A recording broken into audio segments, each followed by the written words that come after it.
All right, hold on. I want to make sure the audio's coming out where it's supposed to. I think we got this. Welcome. It is good to have you here. My name is Damon Bruce. Your name is the Plusers. You have dubbed it Humo Day, not Hump Day, Humo Day over here. And it is already Wednesday, December 13th. Again, I think I got the mic on. I don't think Kim Schaefer is going to be telling me that it's coming through the wrong audio. I think we got ourselves together here today, and it's good. It's the right week to get yourself together because it's Take Care of Business Week if you're the San Francisco 49ers, and that is where we start today's show, as you saw by the thumbnail, by the glorious thumbnail made by yours truly, that the 49ers have a game that absolutely qualifies for a trap game right in front of them this weekend. Some people wanted to say, well, the Seattle game's a trap game. No, it really wasn't. I think Seattle's good enough to not be a trap game. The Arizona Cardinals are bad enough to be a trap game. You've already beaten this team. You've already pounded this team. Christian McCaffrey's already scored 4 touchdowns in a single game against this team. The Cardinals are 3-10. They're getting 14 points in this game. It's got trap game written all over it, and all I can tell you is that smart animals avoid traps. And I think that the 49ers are a very smart animal. I think that they are smart enough to avoid the Hunters' traps here. It's just that simple. Again, they've already beaten this team 35-16, and that was the Arizona Josh Dobbs all the way back in week 4 now. Feels like a million years ago. And it was a 4-touchdown afternoon for Christian McCaffrey. This is a trap game. But the smart animal avoids the trap, and I think what keeps NFL teams as smart animals is coaching and culture. The 49ers got an awful lot of coaching and culture. Rockin' New Era 84, real simple. Going straight up Admiral Akbar. It's a trap. It is a trap. There's no doubt this qualifies as a trap game. But the 49ers are smart. They're going to avoid it. I really believe that they're going to avoid this. By the way, AJ Cruz, 75. Rejoice all Plusers. Humo Day. It's as good as Salisbury Steak Day. Look, I don't know if anything trumps Salisbury Steak Day. Thank you very much. Nacho Crash says, I wonder if Damon's got a grown-up Draymond rant in him today. Well, look, we're no longer going to be hoping for things that are unrealistic. This show is based in reality, and Draymond Green growing up, I don't believe, is tethered to actual reality, earthbound reality. But we'll get there. We'll eventually get there when it comes to Draymond. If he'll ever get there, I don't know. But we'll eventually get there. But first, we start with the NFL. That is king. That is the beast that feeds the machine more than anything else. We talked about how the machine is starting to eat itself alive with just ridiculous talking points, and that was kind of Tuesday's show. Today's show is about handling your business against a 3-10 Cardinal team. They're set. The Arizona Cardinals are now set for their 7th non-winning season in 8 years. Look, there were a couple of 8-8s in there, so, respect. But they're also in danger of finishing with the most losses, okay? The most losses in franchise history. That's what that's what the Arizona Cardinals are trying to avoid here. They've never lost 14 games in a season. They could lose 14 games in a season now if they don't get their act together, if they don't win another game. They've lost 13 games 3 different times, and they're basically totally inglorious history. And this is a team that, let's be honest, we got the 49ers looking at a very significant degree of culture and coaching. And even if the Arizona Cardinals have figured out their coaching problem with Jonathan Gannon, and we still don't know whether or not he is going to be a good or bad NFL coach. I mean, this is hardly the team that is going to tell us who he is as a coach because they're rebuilding this team on the fly right around him. There is no culture in Arizona. Or you could say that the culture in Arizona is a culture of losing. It's what they do. It's who they are. Bill Bidwell, young or old, junior or senior, really doesn't matter. If your last name is Bidwell, you own the Cardinals and the Cardinals suck. That's kind of who they are. This is a team that has a general manager, Monty Ossenfort, who is trying to rebuild on the fly since taking over for Steve Keim. And that was supposed to be a glorious moment for the Cardinals and, Kyler Murray, who, look, he has won 2 out of 4. This is a bad football team, but they have won, and Kyler Murray has won 2 of his last 4 starts, and the Cardinals winning 2 of 4 means they're pretty much on their hot streak this year. When you've only won 3 games, but you're 2-4 or 2-2 in the last 4, this is peaking Arizona Cardinals right now. So that's what the Niners are going to deal with. And I do think that the addition of Kyler Murray is just enough to, again, culture and coaching means the 49ers' eye is going to be on the ball anyway. But I think that Kyler Murray is enough for them to even lean more forward into this game and say, all right, well, this is the kind of quarterback that historically we've had trouble against. The mobile jitterbug can beat you with his legs type of quarterback, and we need to handle that. The Arizona Cardinals are built to be a one-dimensional team. They are a run first, second, and third team. They are they're a top 10 rushing team in the NFL. The Arizona Cardinals are a top 10 rushing team. They are in the bottom quarter of teams when it comes to passing. Any team that comes in as a one-dimensional team against the 49ers defense, you're in a little trouble right there, right? The 49ers are pretty good at shutting down whatever you do best. And so now when you're playing left-handed, how good are you at playing left-handed? I don't think the Arizona Cardinals are very good playing right-handed, much less left-handed. So you look at how GM Monty Ossenfort has rebuilt this team on the fly. A lot of things have changed quickly for the Arizona Cardinals. JJ Watt, not DJ Watt. DJ Watt is spinning tonight at Temple. JJ Watt is retired now. He can spin wherever he wants. Zach Allen left via free agency. Brian Murphy Jr., he was out during free agency. Outside linebacker Marcus Golden got released. Center Rodney Hudson got released. Wide receiver DeAndre Hopkins got released. Isaiah Simmons got traded. Colt McCoy was released. Zach Ertz was released. Josh Dobbs got traded to the Vikings. This year it's not going anywhere written all over it. So trimming on the fly with NFL average players kind of holding placeholders is the plan of this year. Not competing is what the Cardinals sort of intended to do this season. So they're meeting their team goal, right? Okay, there you go. At least they're finally hitting something they're aiming at. This should be a big and loud win. A big and loud win for the San Francisco 49ers. We'll see if they can handle their business. Coaching and culture gets you through trap games more than anything else. So I think the Niners got a lot going for them. And really, when it comes down to what you got, what you're putting on the table, the Arizona Cardinals just don't put enough on the table, right? They don't. Their leading receiver right now is tight end Trey McBride. He leads the team in catches and yards. Marquise Brown and Rondale Moore are the wide receivers of varying degrees of effectiveness. The offense doesn't even average 300 yards per game. 172 passing yards per game. Again, that's his bottom 3 in the NFL. They're ahead of only the Panthers and the New York Giants when it comes to passing this year. And let's face it, that is a team with a struggling rookie quarterback and a team with a, at least today, beloved Italian quarterback. New York Giants have Danny DeVito now as quarterback, and they're very excited about that. At least Little Italy is.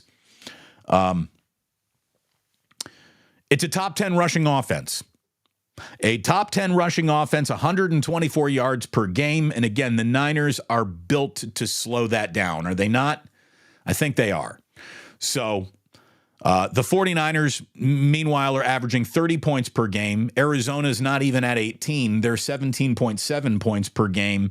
And this has just got big, loud win for the 49ers written all over it. Handle your business. They had a job to do against Seattle. They got that job done. The job should technically be easier against these Arizona Cardinals. But as I tell you each and every week, the NFL has a way of serving up nothing is easy in this league. It really isn't. So mind your P's and Q's. Dot your I's, cross your T's, pay attention to the details, and the Niners should walk away with a win and a cover if we're being totally honest about handicapping this game.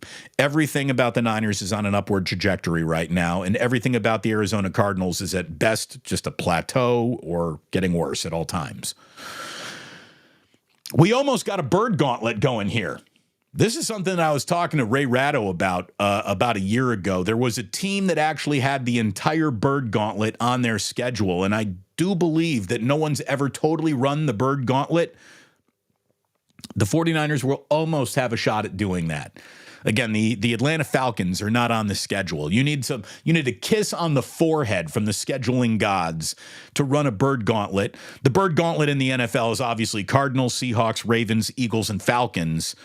And you need a big scheduling break to have the bird gauntlet on there. Now, the 49ers, Seahawks, check twice. Cardinals already checked once. They need to check that box again on Sunday. Eagles, that box got checked. Ravens, Christmas game, there's a box that you want to check. And again, no Falcons, so you can't run the full bird gauntlet. But the 49ers are going to come close. Cheers to you. Welcome. Hit like, hit subscribe. We are growing this channel each and every day. There are more subscribers every time I look up. There are more views. There are more steady, consistent views each and every day. And I thank you so very much for hitting like, hitting subscribe, and being part of what I really believe is just one of the coolest communities out there. I don't want to let anyone down, okay? I don't want to let anybody down, but Sip of the Day is off the board. It's off the board today, and I'll tell you why. Because I feel like I've let you into my house, I've let you into my life, you know my family, and I'm just going to tell you, we got bunk beds for the boys. The 4-year-old Jack goes up to the top bunk, handles his business like a man. Ozzy is transitioning from crib to bottom bunk, going to his big boy bed. And it's good that he's trying to get into his big boy bed. The problem is he gets out of his big boy bed at like 5:45 in the morning sometimes. When Ozzy feels like it's time to get out of bed, there's no crib to stop that anymore. You can't slow down Ozzy. You can only hope to contain him.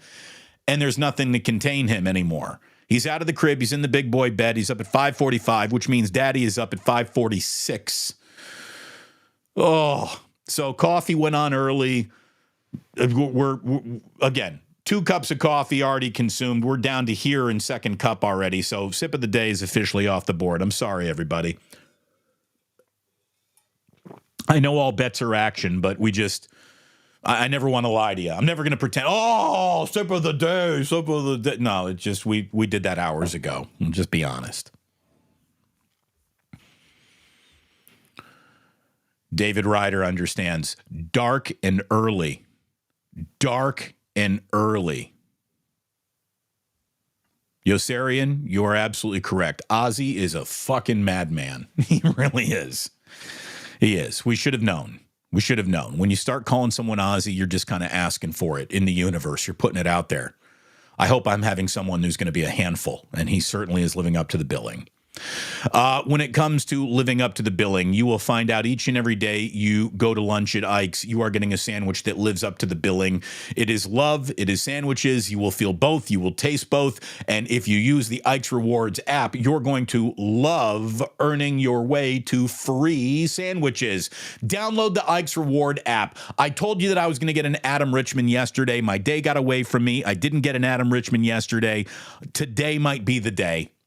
Today, it's going to happen soon. I need an Ike sandwich in my life. You need an Ike sandwich in your life. Get an Ike sandwich in your life. And when it's in your life, you put it in your mouth and you are happy. That's how that works. Ike sandwich in the hand, feeling good. Ike sandwich in the mouth, feeling great. Ike sandwich in your belly. Now you're satisfied.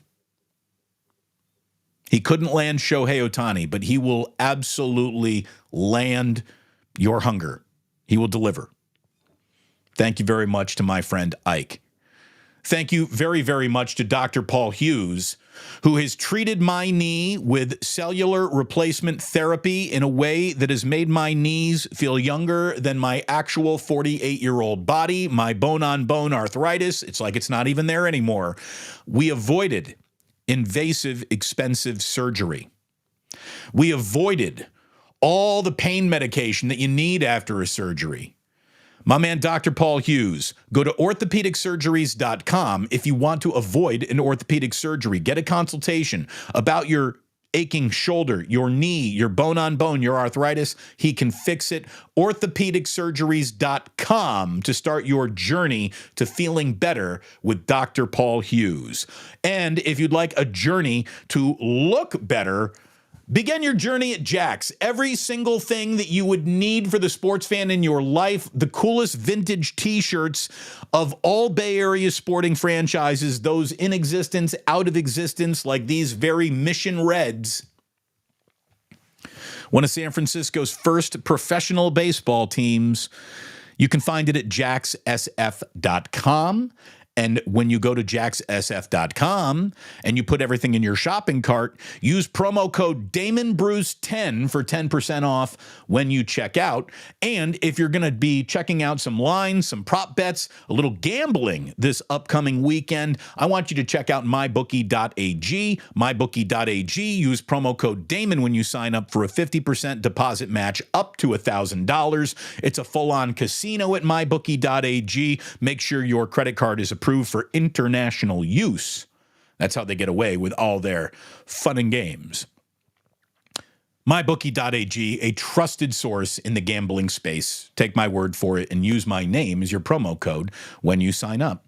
So, a little more NFL news for you this morning before we hop into Club Plus, before we actually talk about what happened to the Warriors last night and so on and so forth. By the way, a little sympathy from Michelle Haberman saying, Damon, I was up at 5:15 a.m. today. I get it. Yeah, that's an early rise, man. The official 999. My son be up at the ass crack of dawn pulling down the blankets off me. Yeah, seriously, man.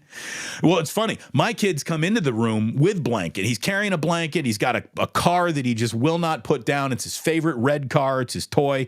And he brings those things everywhere. And I can hear that car rattling. And I can hear the blanket dragging behind him. And he just comes on in and he hits me in the head with a metal car. Good morning, Dad. Yeah. So official 999, I'm going to also agree. My son be up at the ass crack of dawn as well. When do your son be up? He be up at the ass crack. No doubt. No doubt. That's when he be up for real. Thank you very much to Danny Golding. First super chat of the show. Was at the game last night and going on Sunday. Yeah, we got Bay Area versus Phoenix, right? Well, Arizona anyways. And we will talk about what happened with the Warriors here in just a bit. But Danny, thank you as always, young man, for the super chat. Appreciate it. That is going in the ganja jar. Yeah, boy. By the way, I made a short last night. It wasn't seen by very many people. It came out late. It was about Draymond Green, and you can actually see that I might have been in the ganja jar before I made that. I'm gonna call myself out right now. Don't forget to bring a towel, as True Blue Forever would say. I was high as a kite when I made that Draymond Green short last night, and you can pretty much see it. You can see it.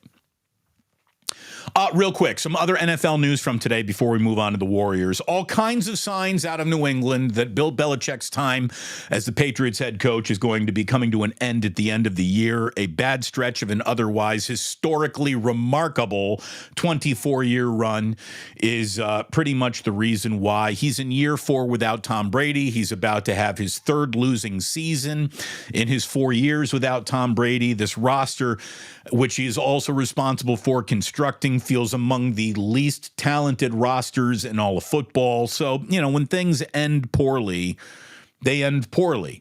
That's kind of how it goes in sports. Everything is going along until it all comes to a screeching halt. The end of dynasties, kind of unforgiving. Again, this will bring us to the Warriors in just a bit. But look, you want to know what's bad for Kansas City? Is that the Patriots haven't just become uncompetitive, they've become unwatchable, and a game against the Kansas City Chiefs has just been flexed out of Monday Night Football. That's got to concern Robert Kraft. That's bad for the brand. That's bad for just the way people talk about your franchise. You never want to be a team that's getting flexed out of Monday Night Football. And the league's not flexing the Chiefs out of Monday Night Football. We all know who's getting flexed here. The Patriots are getting flexed on, not the Chiefs. So reports are, Tom Curran at the center of them, is that the decision to let Belichick go was basically made after a loss in Germany when the Patriots were playing over there. Robert Kraft, started looking at Bill Belichick a little differently at that moment. And is there anything that can save Bill Belichick from, that moment to the end of the year? It doesn't seem or feel that way. The whole, we want him to break Don Shula's record. Coaching the Patriots was a fine idea and a noble cause, but it doesn't look like the Patriots are going to let him get there.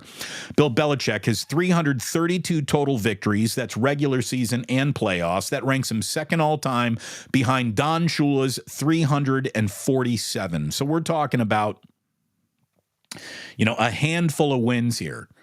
We're talking about 15 wins away from the all-time 16 to actually get it.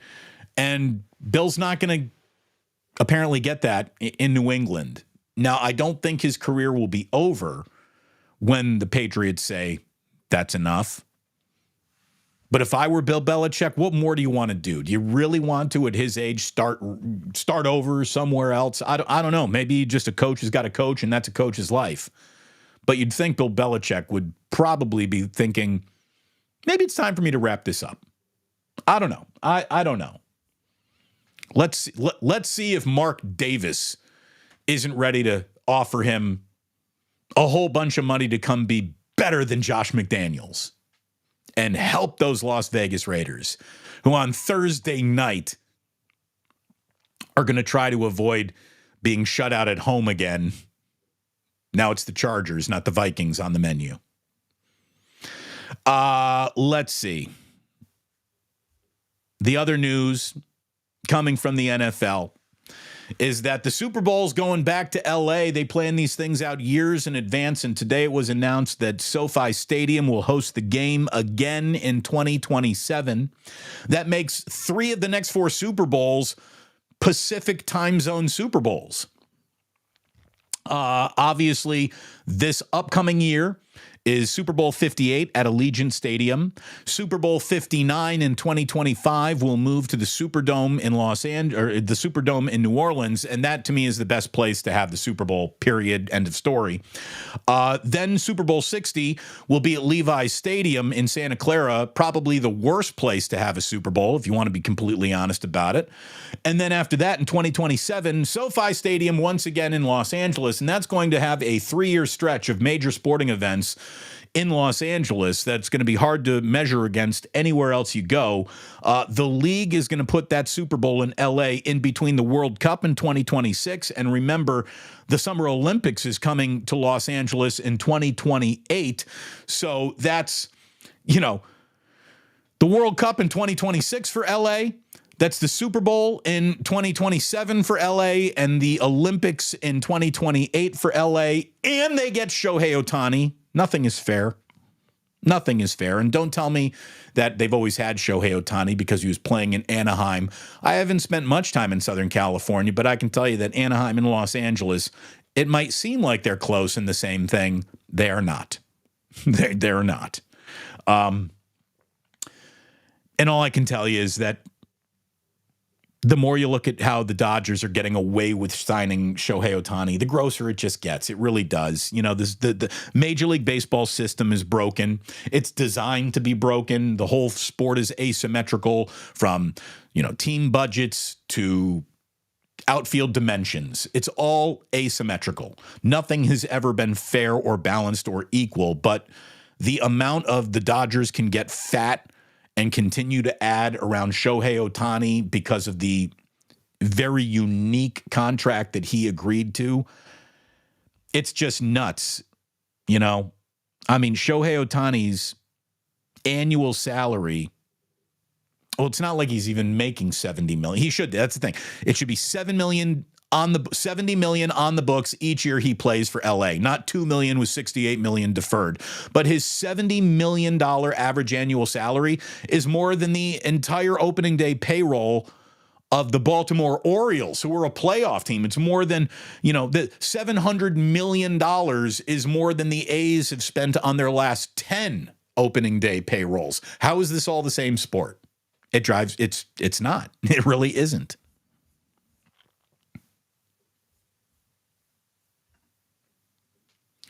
Sporticus says the Dodgers just committed a ton of money towards not winning the World Series again. Hey, let's see what happens. I mean, the one thing that baseball at least has going for it is there's no amount of money that guarantees anything. A certain amount of money pretty much means you'll be a playoff team. But after that, baseball happens. And bad baseball teams can beat good baseball teams in any baseball game. It's a weird sport. It's a weird sport. But we don't need to worry about that right now. We have other things to worry about. And this brings us to the Golden State Warriors. Again, we've done this show before. We've done this segment before, haven't we? Draymond Green going out of his way to just do something on a basketball court that is an unnatural basketball action. I've been watching basketball my entire life. I've never seen anyone try to deliver a roundhouse punch the way that Draymond did that to Yusuf Nurkic last night. I mean, he can talk about, I was trying to sell a call and I didn't want to flop, so I was flailing my arms. Okay, even if that's what you were doing, you did it in such a ridiculous fashion, and you did it, and you admitted to why you did it, because you didn't like the way that Nurkic was pulling on your hip. Again, I could get Draymond Green thrown out of any basketball game playing against him within under 5 minutes every single game. I could get that. He is so easy to get under, to ruffle his feathers. It's effortless. It's completely effortless to ruffle the feathers of Draymond Green. He takes the bait every single time. Draymond Green is a bait-taking fool. And if Nurkic went out there to get under his skin a little, Draymond let him get right underneath there. And all I can tell you, Draymond, we've had this conversation before. Here we are having it again. Here we go. And maybe we can frame it in a different way, because obviously nothing is working. Okay? You obviously don't give a damn about your coach or your team. And that's where we are now. That's where we are. Draymond Green, forget all about the game of basketball. Forget all about respecting officials. That seems to be way off your radar of possibility. That'll never happen. Forget about respecting the game. Forget about respecting your opponent. You're disrespecting Steph Curry. Do I have your full attention now, Draymond Green? The man has put rings on your fingers and millions of dollars in your pocket. And I'm going to tell you right now, Draymond, as spectacular, as a well-rounded basketball thinker and IQ guy as you are, as a great defensive matchup as you are, had you been a New York Knick, you would have never won a thing. Never won a thing. Draymond is more than along for the ride when it comes to the Warriors' success, but he's never spent a day in the driver's seat. Steph Curry's the pilot. I wouldn't even say Draymond is more than a co-pilot. He's like been the head stewardess. He disrespects his coach. He disrespects the game of basketball whenever he steps on the court. But most offensive of all is he disrespects Steph Curry with these actions. And what's nuts, and he's actually, Draymond's having a very good year when he's out there playing. He's hitting the three-point shot at the best clip of his entire career. He is playing well-rounded, this is effective Draymond Green basketball when he's out there, but he's not out there nearly enough. And the reason why he's not out there nearly enough is because he doesn't know how to stay in a basketball game, because he shits his pants like a scared little girl every single time the going gets tough. He does. He does. There's no other way to say it. When you cannot keep your emotions in check, you are a child. So listen to me, child. It's time for you to stop disrespecting Steph Curry, because all of your nonsense we can abide by. Disrespecting Steph Curry, we cannot abide. The dude does not abide. Draymond Green clearly does not value the end of Steph Curry's career here. A man, again, who's put rings on his fingers and money in his pockets, and Draymond just can't get it right. I don't know why. It doesn't make sense. I mean, the guy's gotten everything that he's wanted. He's playing some really good basketball. He's being more aggressive scoring. He's still a defensive linchpin for the team, but he's played in 15 games and he's now been ejected from 3 of them. He's already served a 5-game suspension, and honestly, I hope he gets another 5 more. What he did on that court in Phoenix was ridiculous. Ridiculous. Nobody plays like that. Nobody loses control of their appendages like that. Nobody. Nobody in this league plays like that, except Draymond Green. And, would another 5 games get his attention? The answer is definitively no. He is as committed to his "I'm a great, aching, gigantic asshole" routine as any player I've ever seen in sports. He is committed to the bit. He really is. Being suspended for an NBA Finals game couldn't help him find Jesus. Nothing will. Nothing will. He is uncorrectable. At this point in his career, he is clearly uncorrectable. Getting right and flying right for Steph Curry, not even going to happen. Disrespects his coach, disrespects the game of basketball, disrespects his opponent. He's a disrespectful son of a bitch. He is. He really is. Now, there have been an awful lot of times where the juice has been worth the squeeze of Draymond, but we are getting to the point where that's all in the rearview mirror. And what's brutal is there's more than 3.5 years remaining on this guy's contract. And if it's this bad now, what is year 4 of this going to look like? Again, none of this is new. I brought this all up in the past. Change his name to Draymond Red Flag if you want. This is just, it's ridiculous. It's ridiculous. And because of this ridiculous action, the Warriors have lost 4 of their last 6 of their last 10, and 9 of their last 13. And Steph Curry is the only dude on this team that I wouldn't consider trading. That's it. Mike Dunleavy, you need to break this shit up, because if you keep it together, it's not going to work well. And how you go about breaking it up, I really don't even know. I really don't even know, and let me explain why. First of all, Steph Curry deserves a better brand of teammates than the teammates that he has right now. I saw this, and this was something that all these numbers were valid before the game in Phoenix. I didn't get to this yesterday. I'm getting to it here right now. Steph Curry is averaging 29.4 points per game on 67.4 true shooting percentage. That means, what are you doing from the field, from the three-point line, and from the line? He's got a 67.4 true shooting percentage. The rest of the Warriors accumulate a true shooting percentage of 54.9. That would rank 28th in basketball.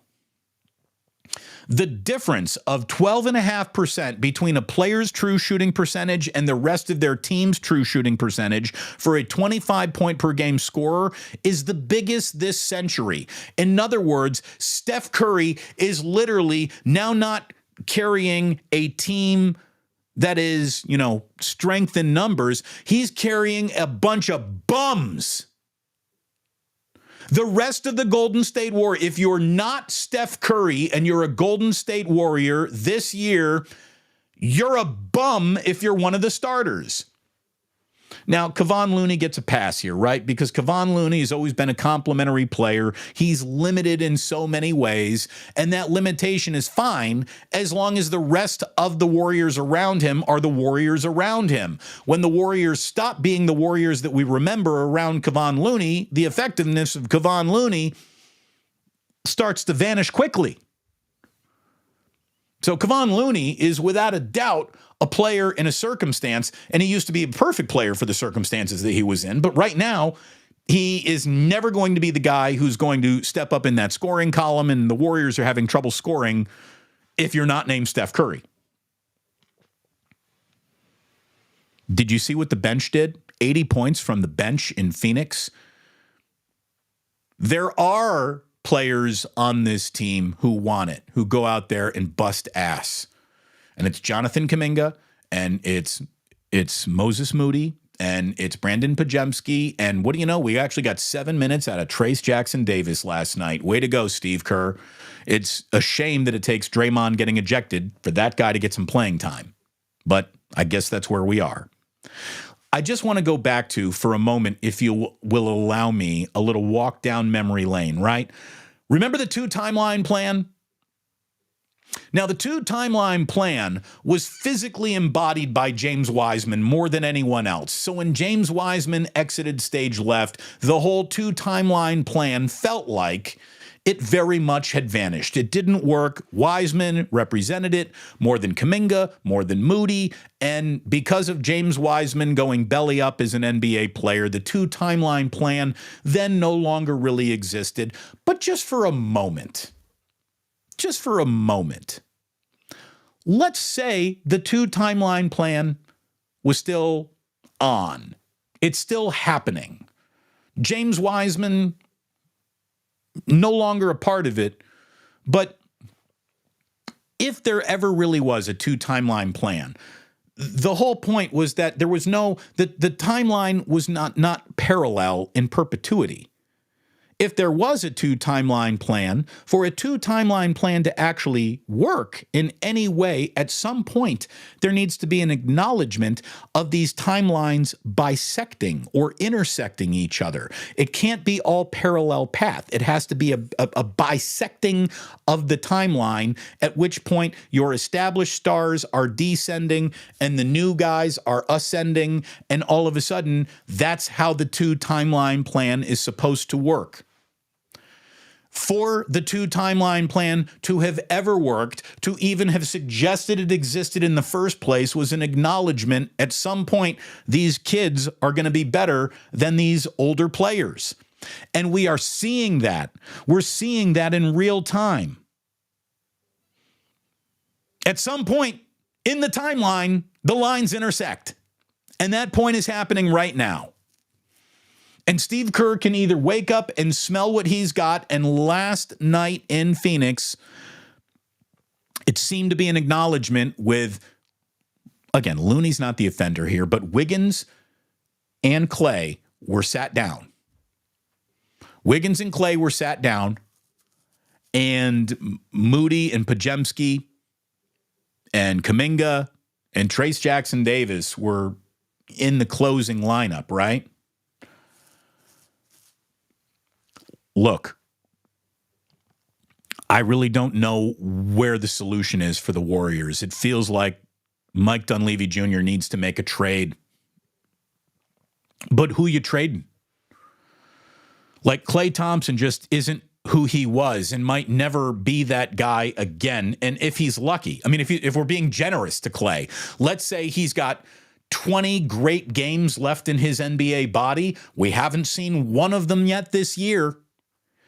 You know, if he's really got 20 great games left in him, wouldn't we have seen one already? He is hunting for something that doesn't seem to be available to him anymore. This guy misses wide open shots like me in an open gym. I don't, it's hard to watch. It's hard to explain. Watching him force it doesn't make anything better. Klay Thompson is diminished. Full stop. There's no correcting it. Doesn't seem to be. Andrew Wiggins, meanwhile, is just soft. He's a soft person. He's a soft player. He's soft.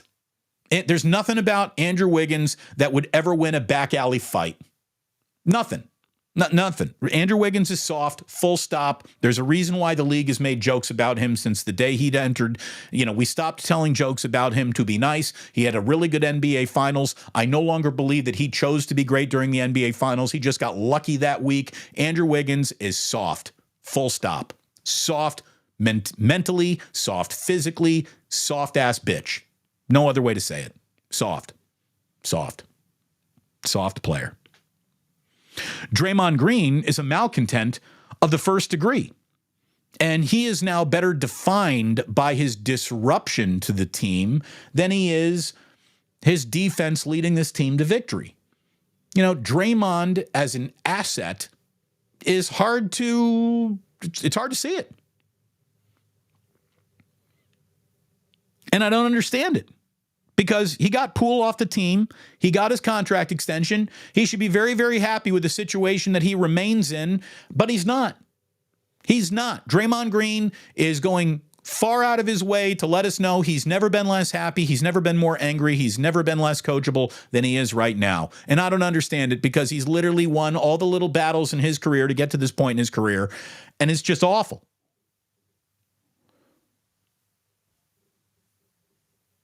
Look, Wiggins never wanted it.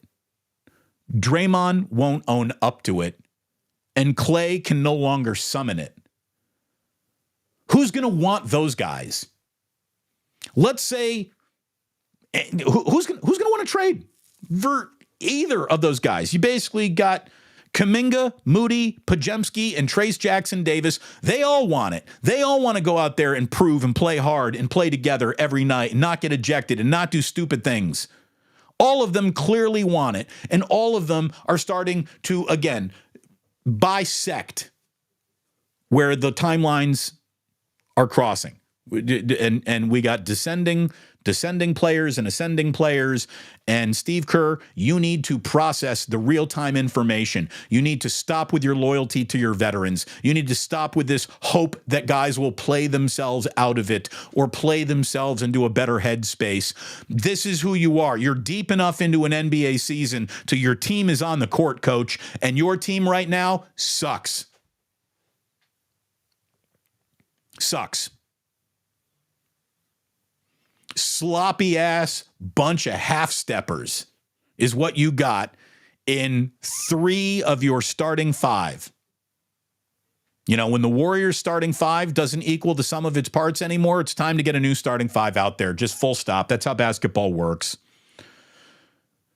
Wiggins is a deal that no one would really want, and if you trade for Andrew Wiggins, you're not getting a difference maker. Draymond has a personality and attitude that no one else would want. If he can't be respectful of the team that's given him everything, he'll never be respectful of a new situation. And Klay Thompson is diminished, and who's gonna want a guy missing open threes and forcing shots?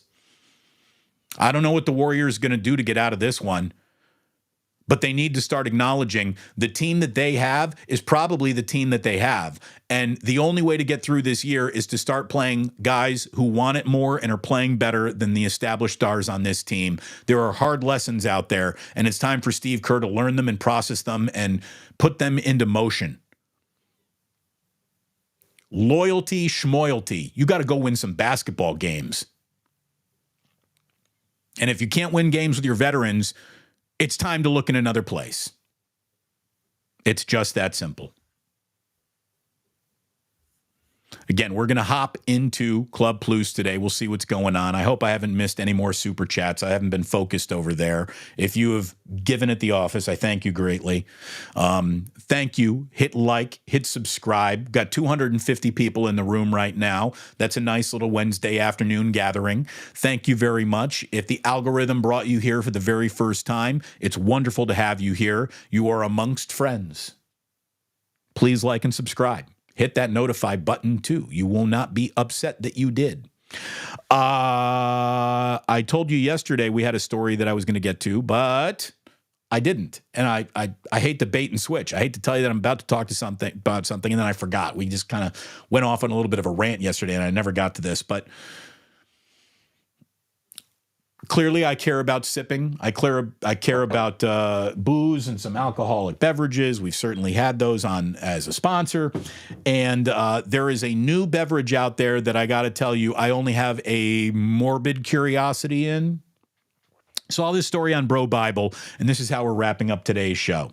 If you keep tabs on the culinary world, you're familiar maybe with the restaurant in Copenhagen named Noma. It is supposed to be the best restaurant in the world, the most inventive, the most, embracing seasonality, incredible restaurant there is. Okay. Plenty of chefs, great chefs, have spent time at Noma, including a chef named Lars Williams, who spent 8 years in Denmark in that kitchen working as the head of research and development before opting to strike out on his own and founding a company called Empirical, which is a flavor company that specializes in unconventional alcoholic spirits that don't fall under traditional categorical umbrellas. This is from Bro Bible. According to Food and Wine magazine, his latest creation was inspired by Doritos. You want to know what's really funny? I know a guardsman whose grandfather invented the Dorito chip. Truly. A friend of mine in the guardsmen, his grandfather invented Doritos. So he's done very well. A lot of family wealth there. But anyways, inspired by Doritos is the new liqueur that promises to deliver your favorite nacho cheese flavor in liquid form. Again, I like liqueur. I like liquid form. I like nacho cheese. I never once thought we need to put all these together. Empirical has harnessed vacuum distillation, a process that allowed it to capture the essence of the brand's signature chip to create an alcoholic beverage that clocks in at 42% ABV and boasts the following flavor profile. Here is the Dorito liqueur flavor profile. The spirit opens with umami and tangy aromas of nacho cheese, moving to a deeper corn-forward flavors of the chip to finish on a soft, salty note. No thanks. No thanks. I mean, when you really think about it, the core essence of that nacho cheese flavor is kind of like toe fungus. Nacho cheese is like it can be a little stinky, and I don't think I want that in my liqueur. So you're telling me it starts like a gym sock but finishes like a corn chip? Again, I'm all for adventurous eating. I'm all for adventurous drinking. That adventure is just a little bit too far for me. And I think we've brought this show as far as it needs to go. Like Draymond Green, we've officially taken this far enough.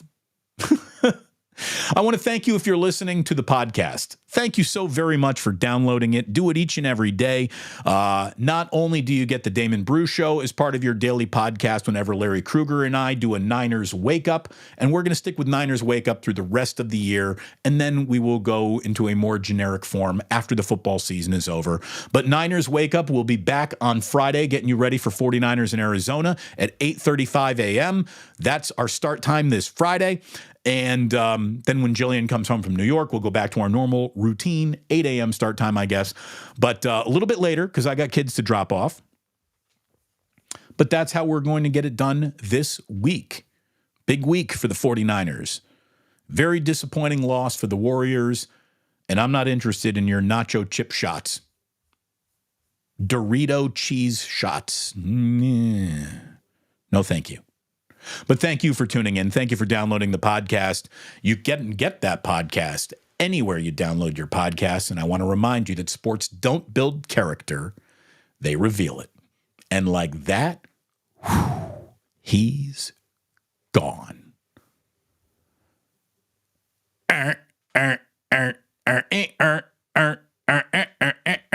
Bamboo Soldier saying Draymond Green is officially bad for ball. Look at you getting to our Uncle Boy good for ball, bad for ball segment before we've even started it this week.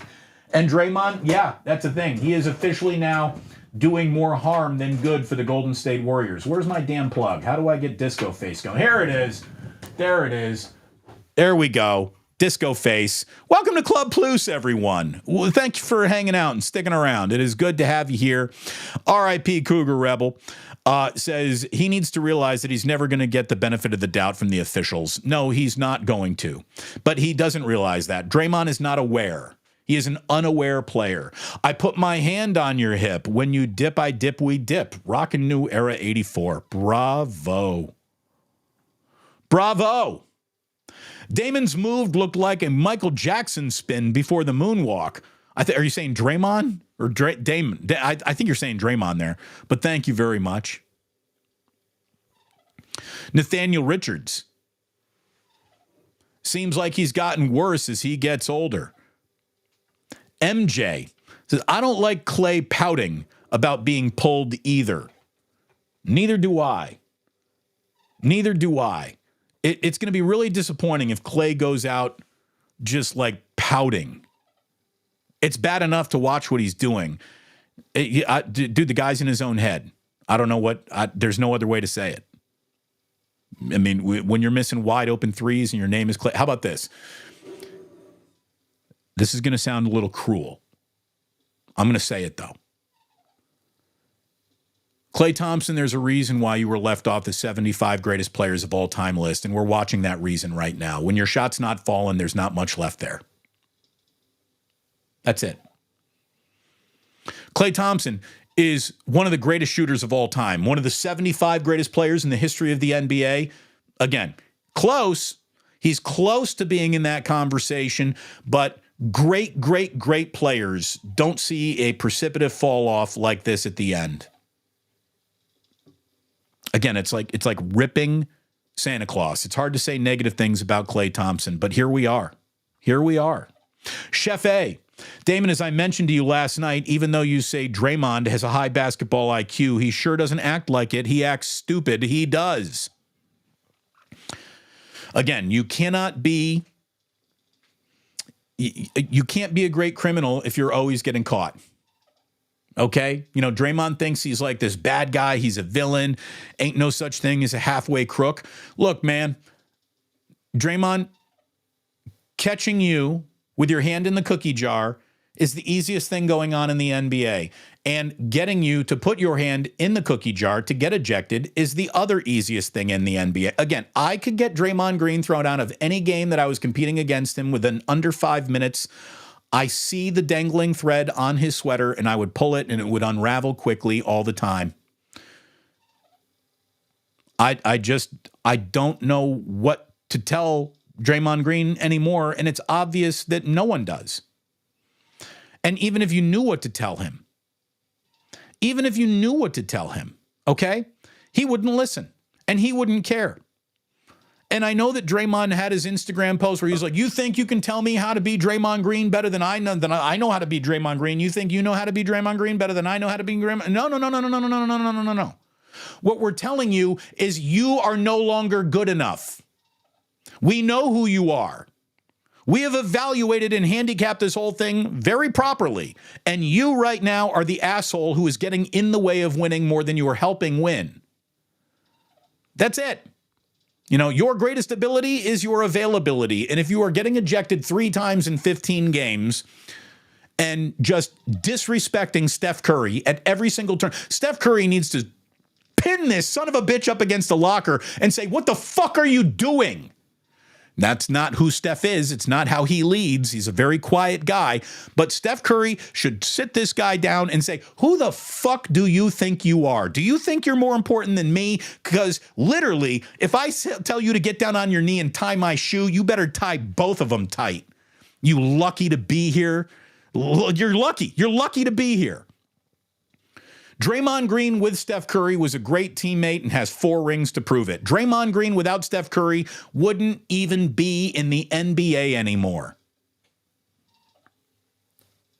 Draymond Green, the New York Knick, has not delivered a title to New York with his defensive IQ or anything like that.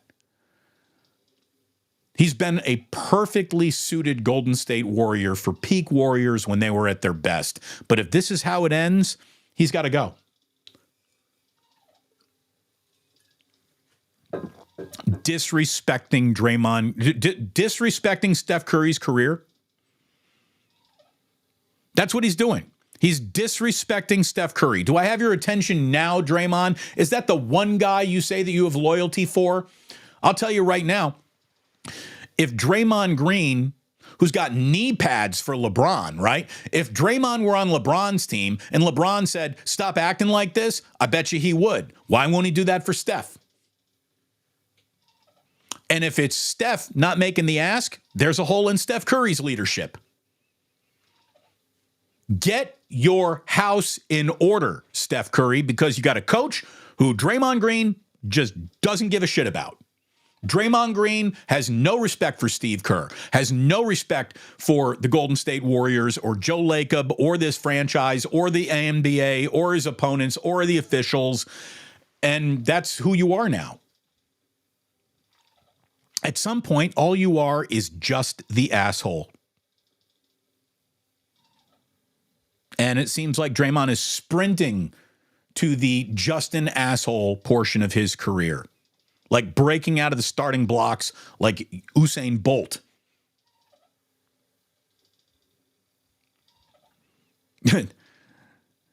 I wonder if Draymond has CTE, especially the way he acts. Dude, he's not out there running into walls every night. Dude, he's playing in the NBA. Get a sprained ankle in the NBA, not a CTE. Get out of here. Again, what he is an asshole.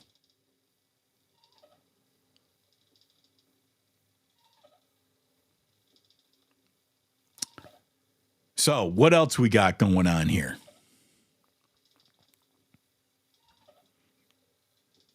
I hope Trace Jackson Davis can recreate former David Lee Dre transition when Trace Jackson Davis gets the minutes now. Look, Trace Jackson Davis needs more minutes, not less minutes. And what do you think? Draymond's getting another 4 or 5 games here? There's a part of me that hopes he gets like a 25-game suspension for just assholery. And like, is he a sentient being? Can he learn? What lesson do we need? How hard does Draymond need to be beaten in the garage before he learns his lesson?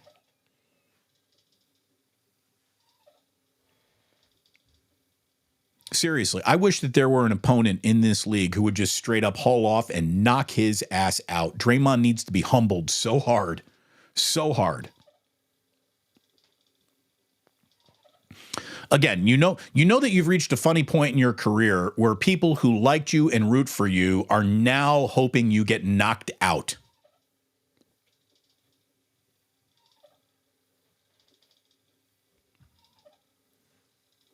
Old Dirty Hungus says, it's almost like Bob Myers saw all this shit coming and said, I'm good. Bob Myers is the smartest guy in the room. Always has been, always will be. Bob got out at the right time. Without a doubt. Without a doubt.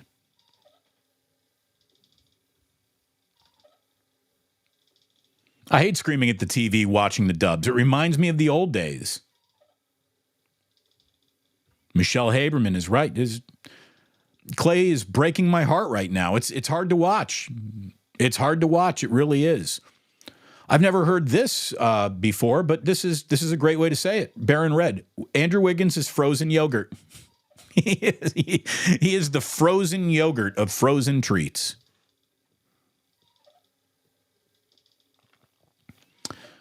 He's just so soft. He's so soft. Again, I don't know what caused him to miss all that time last year. He can say that it was his dad. But again, if you're going to be there to hold your father's sick hand and you got to take a month off, at the end of that month, your father better have died. You know what I mean?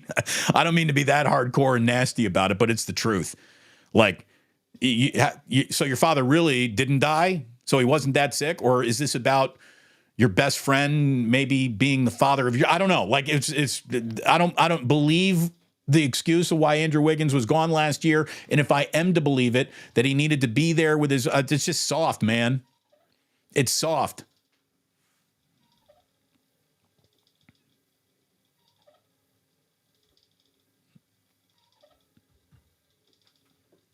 The Niners are focused. Sean, I believe you're right. I believe that is a focused team. That is a team that will not step into the trap game. The smart animal avoids the trap. Larry Wong says, Saric wants it too. Let me tell you, Dario Saric can sit the fuck down. Get Jonathan Kuminga in there. Get Moses Moody in there. Dario Saric. He's fine. He's fine. But I'd rather see Pajemski as a better rebounder than Dario Saric. Get him in there.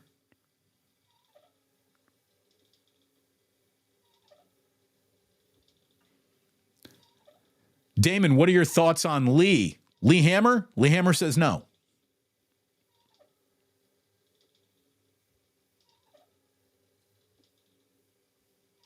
Magnum PI.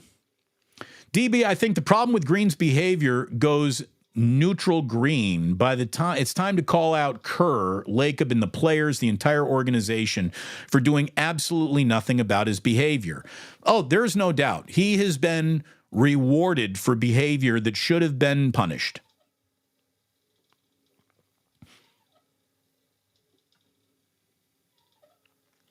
Please don't tell me it's the nacho cheese Dorito vodka. It sounds like that, Kim. Doesn't that sound gross? It sounds gross.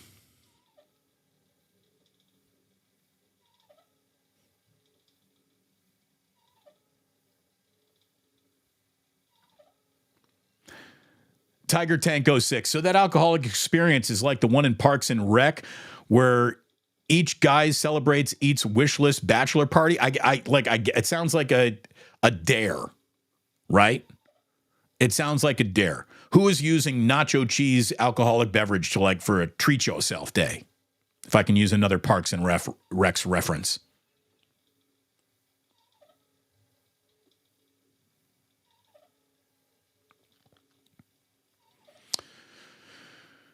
So, look. Damon. Daniel Shabazz. What did I say? What did I say? I got a Damon with double exclamations. What did I do now?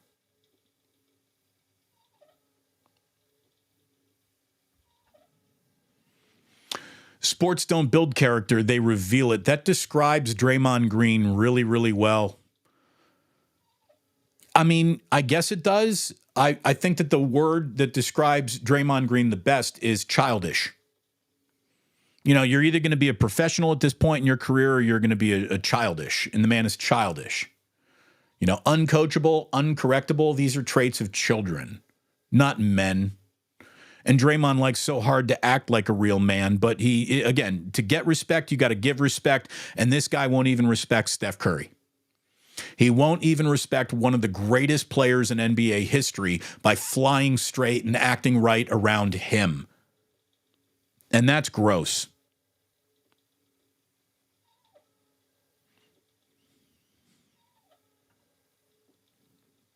Ozzy's going to be a construction worker. Sean, look, I mean, if we get Ozzy employed in any way, shape, or form right now, we'll be really happy. He seems to have the crazy about him.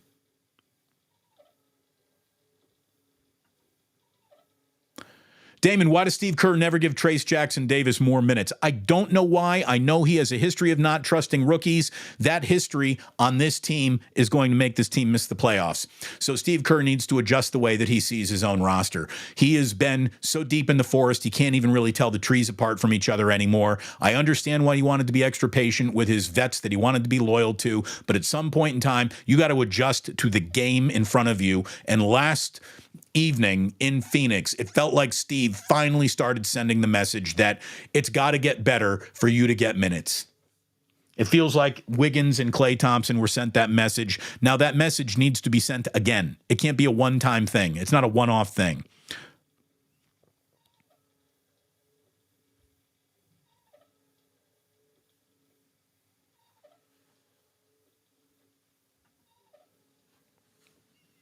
29 points per game for Steph Curry, 15.4 for Klay. Klay is our second leading scorer. We need another bucket on the team. Here's the thing. Klay is the leading scorer. Moses Moody would be the second leading scorer on this team if he was getting all of Klay's minutes. Again, Klay Thompson needs to hit open shots or he needs to sit down. There's just no other way to say it, man. There just isn't.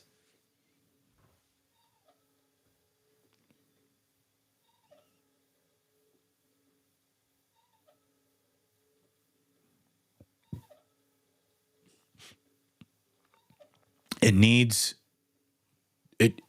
to get better, and it doesn't feel like the guys can summon anything. Klay can't summon it. Wiggins doesn't even want it. And Draymond Green is on a personal exploration of how big of an asshole he can be that is now trumping his dedication to playing the sport of basketball. It's like he's on an asshole vision quest or something.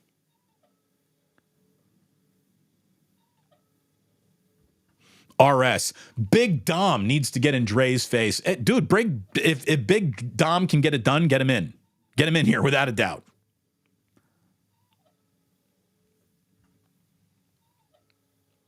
Rick Mighty Bone Feliciano says, Damon, in 11 of 23 games, Draymond has been injured. He's missed a game for personal reasons. He's been ejected 3 times. He's been suspended for 5 games. Again, and it's the year where everything he wanted, he got. He wanted an extension to remain a career Golden State Warriors. You'd think he'd be happy with that. He's not. He wanted Jordan Poole off the team. Jordan Poole is gone. You'd think that would make him happy. He's not. This season started in pretty good fashion. You would think that would have made him happy. It's not. He's actually playing pretty well when he's out there. You'd think that would make him happy. It hasn't. Just Draymond is dedicated to submarining anything that might be good or positive around him. I don't get it.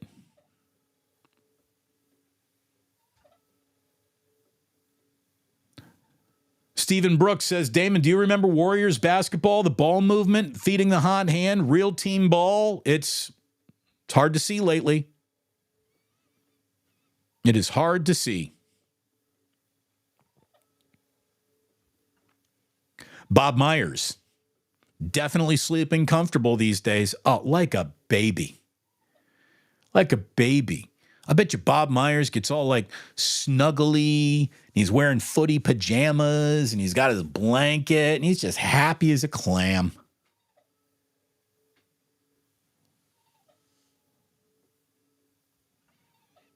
Who's trading for Draymond, especially with that salary? Nobody.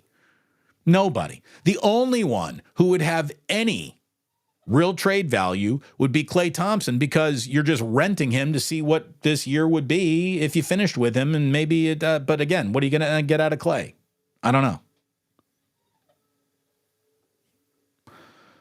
I wouldn't want Wiggins.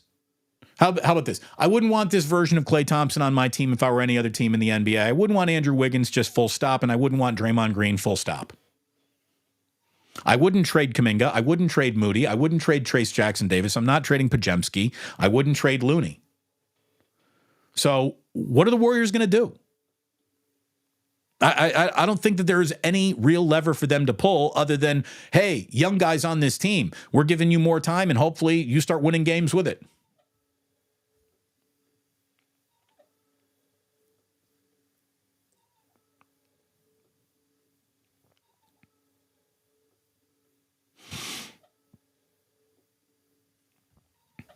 Otis Bird III, Jung Ho Lee. The amount of money they're paying that guy coming out of the Korean League is insane. I don't get it. Hopefully he's a great player. I think that the Giants just spent, they're giving $19 million a year to a guy who would produce like most minor leaguers. I don't get it. I don't know. I don't get it. I don't see it. Maybe I'm wrong. I hope to be wrong. I'm not going to pretend I know much about this player. Good luck with that. He ain't Shohei Ohtani. That's what I know for sure.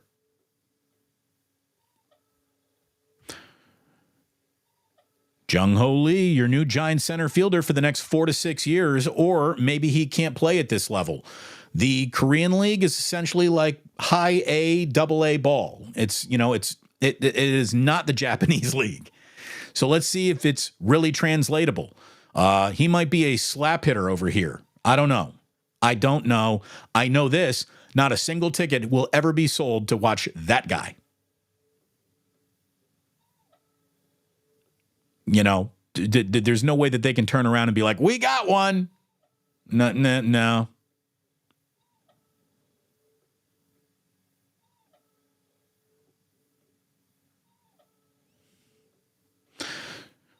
So, boys and girls, kids of all ages, what can I tell you, man? That is today's show. That is today's show. I hope that you indeed enjoyed it. It was great having you here today. Would you please go ahead and just for a moment, hit like on your way out. Again, this is Jung Ho is the Korean Ichiro of the future. Sure he is.